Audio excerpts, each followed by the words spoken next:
Okay.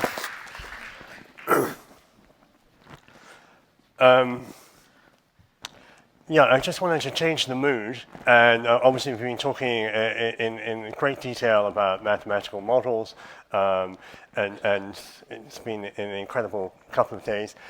This is a real animal, a real friend of ours. This is one of the first recipients of interspecies money, and really with interspecies money, it is what it says on the tin. We're trying to ask a fundamental question, and the fundamental question is this: is it possible for a non-human life form to hold and spend money based on their own simple interests?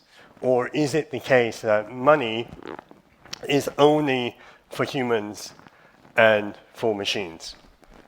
And you have a clicker. Which way is it clicking? I think.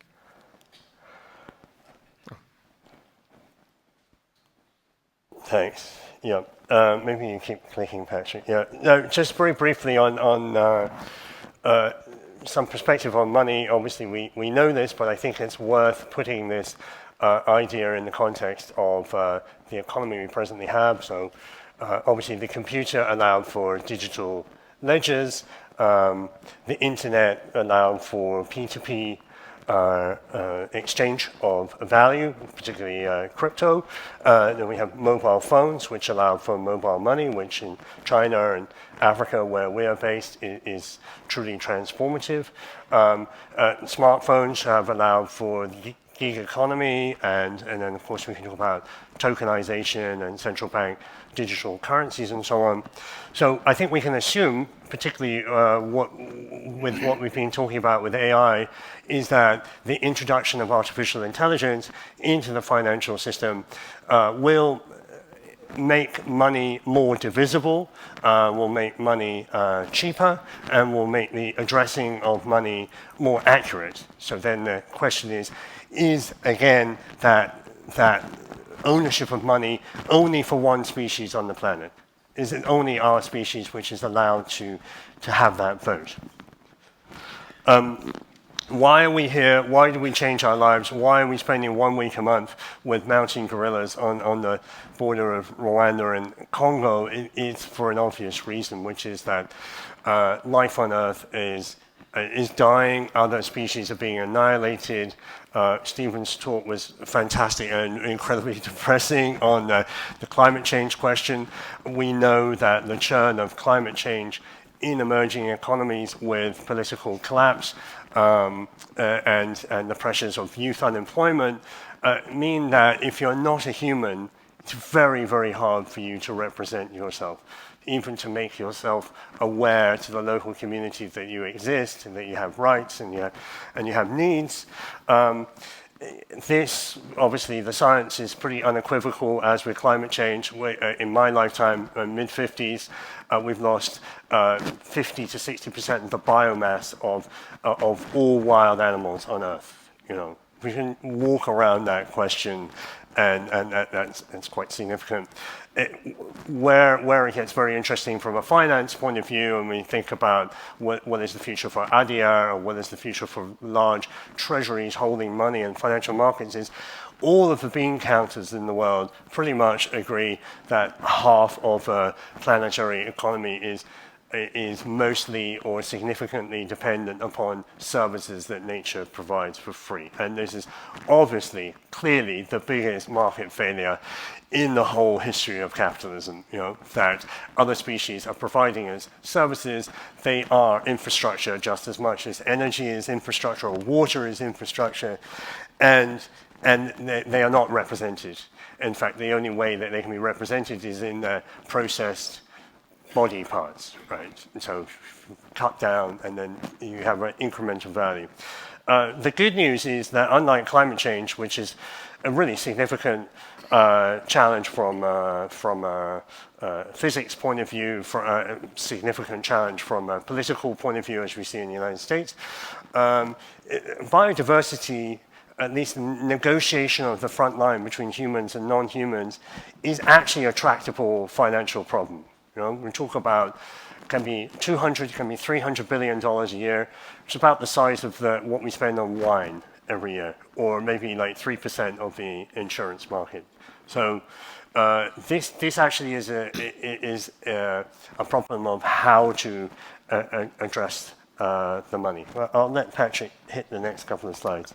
Thank you. So, as you've guessed, this is a double act. I'm a mathematician, so I'm very interested in how the data can help to solve this problem. So, we clearly know that many people are willing to speculate. But I'd love to make sure everyone's awake. Hands up, who has invested in a cryptocurrency? Okay, so we've got at least half of the room are putting their hands up, okay? So there is an example of something that doesn't really have any fundamental value, right? We can try and come up with different arguments. Some people are highly skeptical about this. Other people are like, maybe I'm highly skeptical, but it will go up. It will increase. And we have biodiversity, which really does have value. We may have a very different opinion about perceived value versus market value. You can't go and trade biodiversity. And of course, that makes it much more tricky to figure out how would you engage with people to put money into biodiversity. If we took all of the cryptocurrency money, which is about 3 trillion today, and we basically said, let's use all of that money for biodiversity, we could meet the UN's target for 15 years. So we could actually solve this problem. Yet we know that biodiversity has value, it has material risks that are represented in business. We're just not clear enough on how those risks are going to manifest in the future. So we can happily go along as we do with climate change. You know, we know it's coming, we can see the edge is coming, but we're not quite sure how it's going to affect us. So the big question we have, I think, for the audience, and we're not saying we have all of the solutions, there's many different instruments that could be used, is could financial innovation help to bridge this gap? Now we can look at impact investing, we can look at outcome bonds as one way of doing this, and that's something we're actively engaging with, but there are many other ideas. There's biodiversity credits. We just need to figure out how to go about doing this. I want to come back to data. Data's been the main story over the last few days. Normally, we're drowning in data. My work has been working with government organizations, working with the private sector. We've gone from 2 zettabytes back in a few years ago to 175 zettabytes in 2025. This all sounds absolutely wonderful. So much data, we can do everything, we can understand everything. The reality is that we actually struggle with using that data. In fact, about 5% of it's analyzed, the rest slips away. Many years ago, working with government intelligence agencies, sitting down with them, they were like, we can't capture all the data anymore. What are we going to do? We can't listen into every conversation. This data is slipping through. And so data streams and the ability to analyze pieces of data was something that was very exciting for government intelligence agencies. And at the same time, all of the data that we're producing through social media is what, of course, has grown those tech companies. So tech companies now know an awful lot about what we are thinking, what we're about to do, and they're able to monetize that. So there are obviously real benefits of data flowing through these systems, and we've seen how powerful that can be. Now, the one part of the world where data is not flowing is from nature. Nature generates huge amounts of information, actually 9 times. I'm talking about birds tweeting and just not being captured, right, in tropical forests. So it's there, but it's not able to be captured. We've got satellites, we've got Earth observation that are capturing a small amount of that information, a tiny fraction. And of course, until I can convince you that biodiversity really has value that you should care about, that data is going to just basically continue being generated, continue being emitted, but we won't actually be able to use it. If we want to get other species and bring them into our economy, which is the very disruptive idea that we're presenting today, then we're going to need to find a way of capturing data about other species. We need to capture more data about nature. And this is kind of how we're presenting this idea today. Back to Jonathan. Thanks, Patrick. Yeah, I mean, I think this is our sort of tagline. I don't say that interspecies money is a permanent evolutionary change for humans, but it's pretty obvious the next 20, 30, 40 years that unless in rural areas, in the tropics, very poor communities who live proximate to other species. Unless those communities benefit, unless the species themselves can express themselves, and right now through money, it's going to be very difficult for them. That was the original thought process I had, and I wrote some papers on it. It was a thought experiment and became very, very real. And I went to the government of Rwanda, the Minister of Technology, Minister of Finance, the central bank, and we actually decided to run an experiment with a group of mountain gorillas. We took the gorillas because they're the most studied wild animal in the world and because they're a success story. These animals don't actually need interspecies money, but we wanted to see, is it possible for them to hold a digital identity? If they have an identity, can they hold some financial value? If they have financial value, what do they spend it on? What's the point of it? What's the utility of it? And we realized that what we want to do is to establish some basic principles, of identity, of ownership, of payment, of interest, and to see if there could be a circular flow where micro data and micro actions are coming in and micro payments are going out in return for that. And Patrick, maybe just talk a little bit about the ecosystem that we have envisaged and which we've actually built the first version of this. So the basic idea, you start with a species of interest, and in this case, in this particular pilot, it's the mountain gorillas in Rwanda. The mountain gorillas are an example of a species that was endangered, and it's probably one of the few success stories of an endangered species where the numbers were plummeting and have turned around and come back up. So it's one of the inspirations. It's also potentially the most studied species on the planet. So there's a huge amount of scientific literature, there's a huge amount of knowledge. The family that we're working with, they're basically tracked and observed on a daily basis. So in terms of data about species, we're talking about daily observations from the trackers fed through a digital system called CyberTracker. So what we've started off building, and my personal aspiration here is how do we make this as close as possible to what you would need in the financial services sector.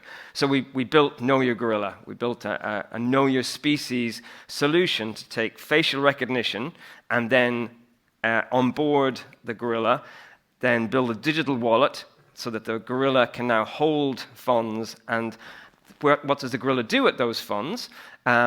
Is basically a way of paying the local community, the local agents that are acting on behalf of the gorillas. So the local community will obviously collect data and help bring more of that data that I mentioned is missing.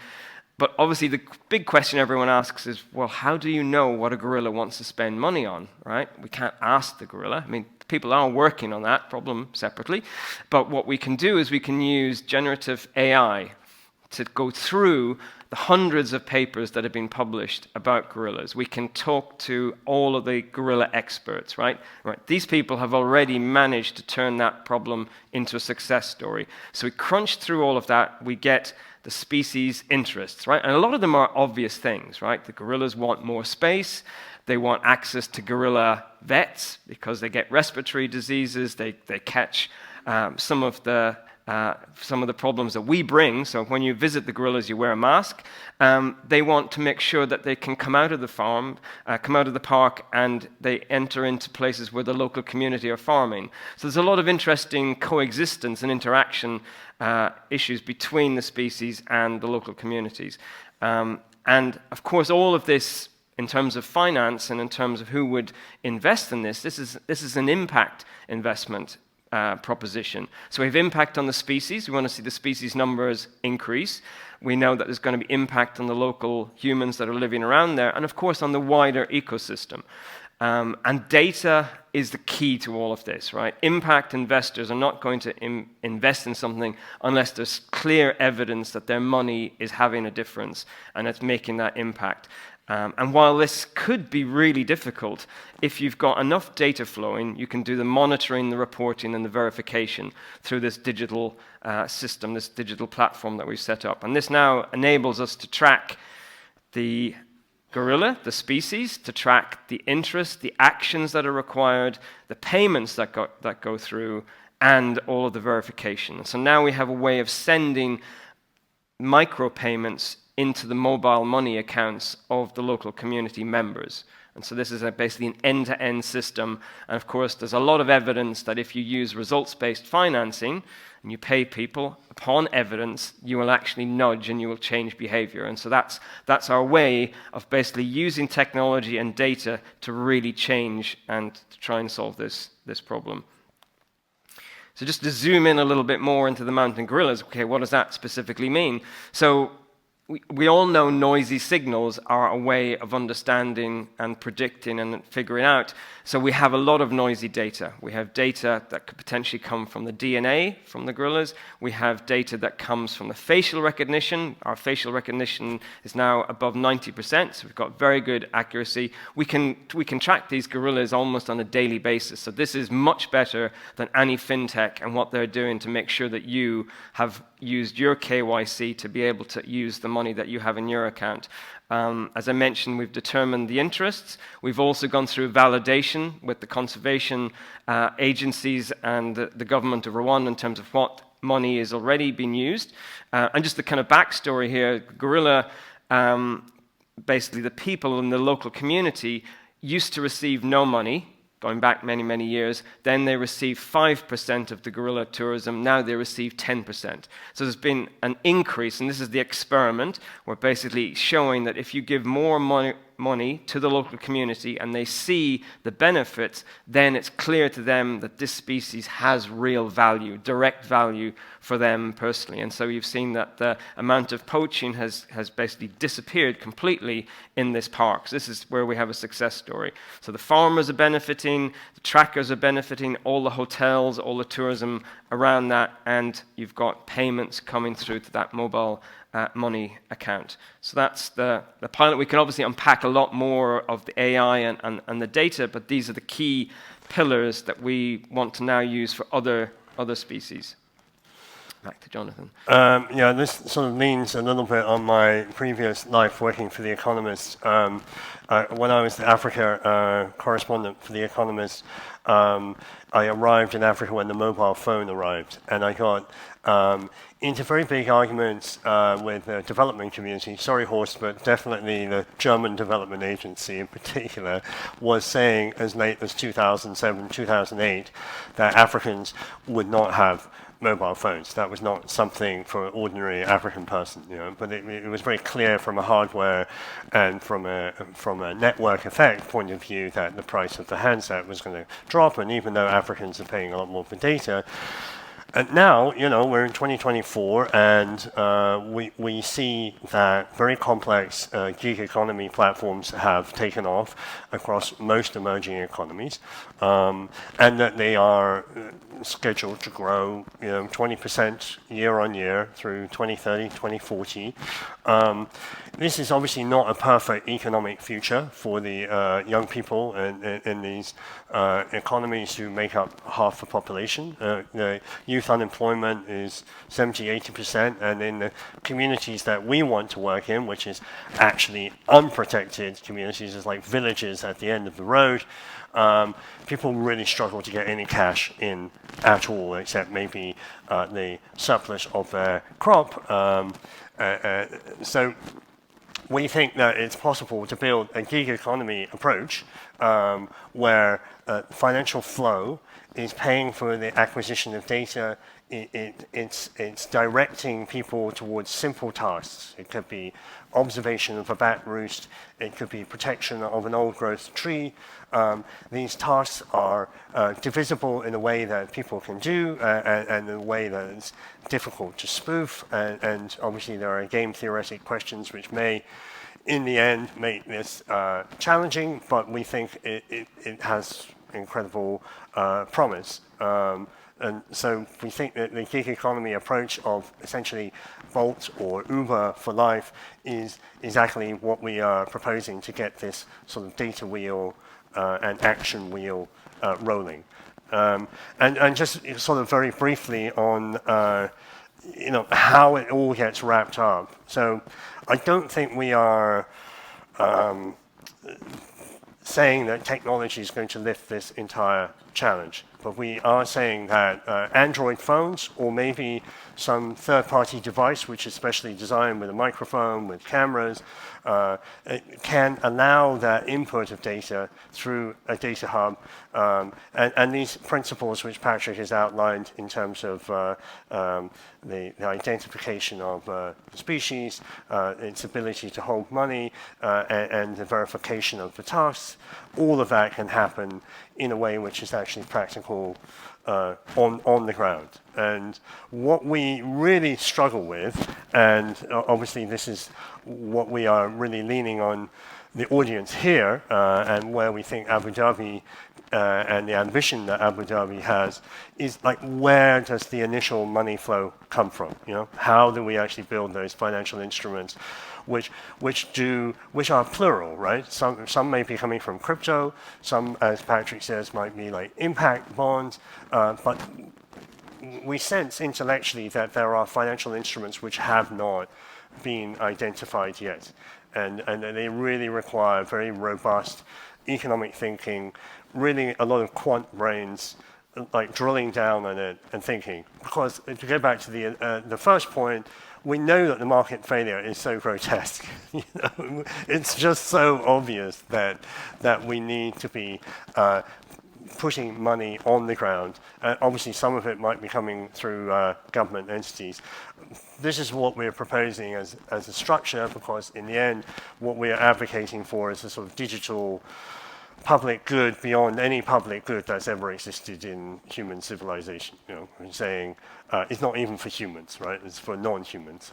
Obviously, communities benefit. So we start off with a foundation which has proper scientific, ethical oversight. There are obviously, as Patrick says, huge number of disruptive questions which would need to be resolved and in a transparent and very open way.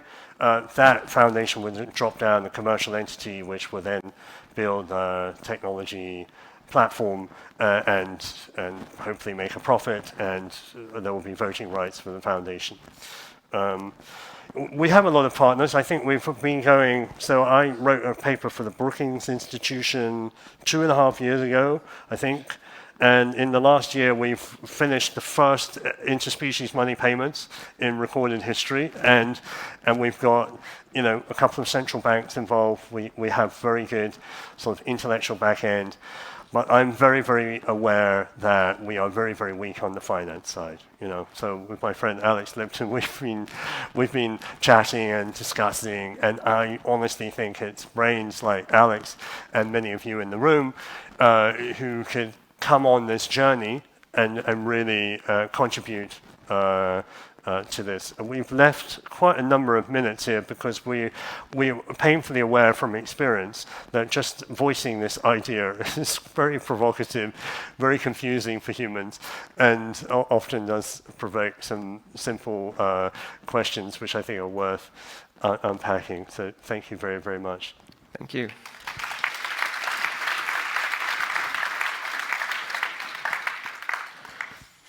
Thank you, Jonathan and Patrick. Any questions? Behind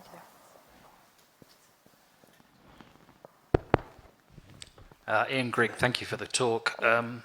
Have you investigated the possibility of legal personality for the gorillas? It's now become a trend around a starting trend to apply legal personality to things like rivers and areas of land. They've done it in New Zealand and so forth. Have you looked at it? Yes. In fact, we have a law firm. In fact, anyone who's in Abu Dhabi and who's interested, we have a meeting with Gibson Dunn law firm here in capital markets who've been helping their Hive Mind. It's a very, very large corporate law firm. yes, I think that there are obviously legal questions. There's ethical questions, there's spiritual questions, which we don't have time to go into today. But on the legal side, it's obvious that if you want to build this kind of pipeline, the governance questions are quite profound, and you legally want to create kind of trust structures. So if you were, let's say, looking at an old growth tree, it should be that the tree has a legal trust around it, and that's where computational law, we think, with these law firms, comes in, where you can actually spin up a trust structure where the money can only be spent by the tree, or let's be clear, the computational close representation of the tree. And what is really fascinating about this interspecies space more broadly is it's a really large community now, where on the serious biological sciences side, on the animal rights activist side, on the legal side, as you say, and then obviously on the AI side, there are many initiatives now to, in fact, Sherry, you were talking about the SETI is a perfect example of you're right on the edge of this community. We're trying to hack or understand animal language. I think it.